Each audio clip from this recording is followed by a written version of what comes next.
Lassie Farm, Episode 9 of Ted Chiang's story, Understand, from where we left off last time. There are moments when my grasp on my mind slips, but they cannot be called dreams. Meta-hallucinations, perhaps, sheer torture. These are periods during which I'm detached. I understand how my mind generates the strange visions, but I'm paralyzed and unable to respond. I can scarcely identify what I see. Images of bizarre, transfinite self-references and modifications that even I find nonsensical. My mind is taxing the resources of my brain. A biological structure of this size and complexity can just barely sustain a self-knowing psyche. But the self-knowing psyche is also self-regulating to an extent. I give my mind full use of what's available and restrain it from expanding beyond that. But it's difficult. I'm cramped inside a bamboo cage that doesn't let me sit down or stand up. If I try to relax or try to extend myself fully, then agony, madness. I'm hallucinating. I see my mind imagining possible configurations it could assume and then collapsing. I witness my own delusions, my visions of what form my mind might take when I grasp the ultimate gestalts. Will I achieve self-awareness?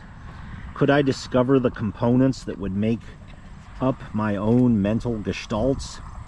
Would I penetrate racial memory? Would I find innate knowledge of morality? I might determine whether mind could be spontaneously generated from matter and understand what relates consciousness with the rest of the universe. I might see how to merge subject and object, the zero experience. Or perhaps I'd find that the mind gestalt cannot be generated and some sort of intervention is required. Perhaps I would see the soul, the ingredient of consciousness that surpasses physicality. Proof of God? I would withhold the meaning, the true character of existence. I would be enlightened. It must be euphoric to experience. My mind collapses back into a state of sanity. I must keep a tighter rein over myself. When I'm in control at the meta-programming level, my mind is perfectly self-repairing. I could restore myself from states that resemble delusion or amnesia. But if I drift too far on the meta-programming level, my mind might become an unstable structure, and then I would slide into a state beyond mere insanity. I will program my mind to forbid itself from moving beyond its own reprogramming range.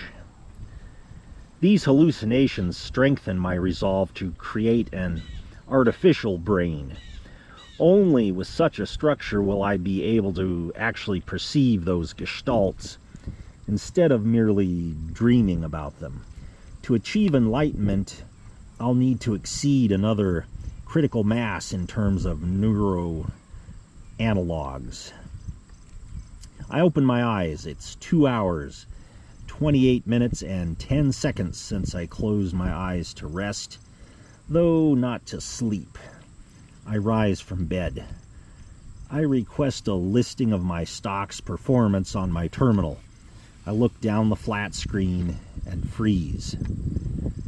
The screen shouts at me. It tells me that there is another person with an enhanced mind. 5 of my investments have demonstrated losses. They're not precipitous, but large enough that I'd have detected them in the body language of the stockbrokers. Reading down the alphabetical list, the initial letters of the corporations whose stock values have dropped are C, E, G, O, and R, which, when rearranged, spell Greco. Someone is sending me a message. there's someone else out there like me. There must have been another comatose patient who received a third injection of hormone K. He erased his file from the FDA database before I accessed it and supplied false input to his doctor's account so that they wouldn't notice.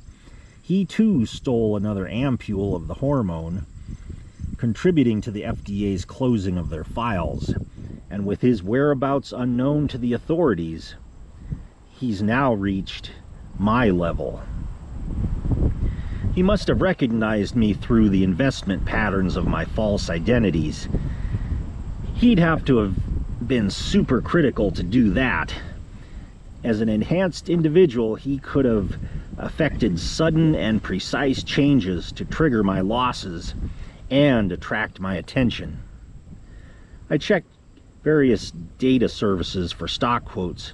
The entries on my listing are correct, so my counterpart didn't simply edit the values for my account alone.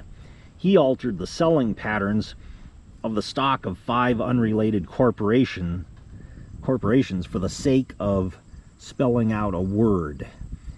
It makes for quite a demonstration. I consider it no mean feat. Presumably his treatment began before mine did, meaning that he is farther along now than I. But how much? I begin extrapolating his likely progress and will incorporate new information as I acquire it. The critical question, is he friend or foe? Was this merely a good-natured demonstration of his power or an indication of his intent to ruin me? The amounts I lost were moderate. Does this indicate concern for me or for the corporations which he had to manipulate? Given all the harmless ways he could have attracted my attention, I must assume that he is to some degree hostile. In which case I am at risk, vulnerable to anything from another prank to a fatal attack. As a precaution, I will leave immediately. Obviously, if he were actively hostile, I'd be dead already. His sending a message means that he wishes us to play games.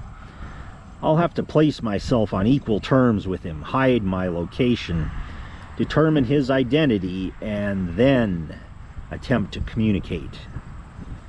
I pick a city at random, Memphis.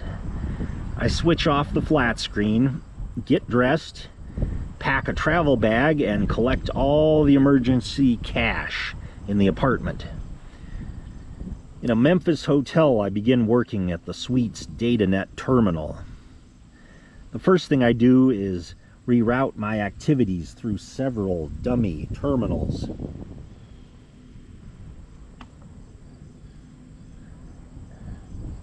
To an ordinary police trace. My queries will appear to originate from different terminals all over the state of Utah. A military intelligence facility might be able to track them to a terminal in Houston. Continuing the trace to Memphis would even try me.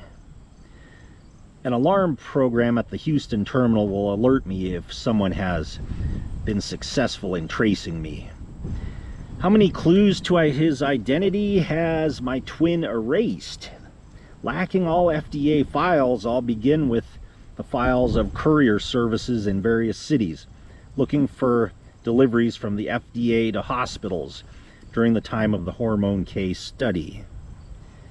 And we will leave it there. Somebody's wanting a treat. Oh, Blackjack. Are you a good boy? All right, I'll get you a treat.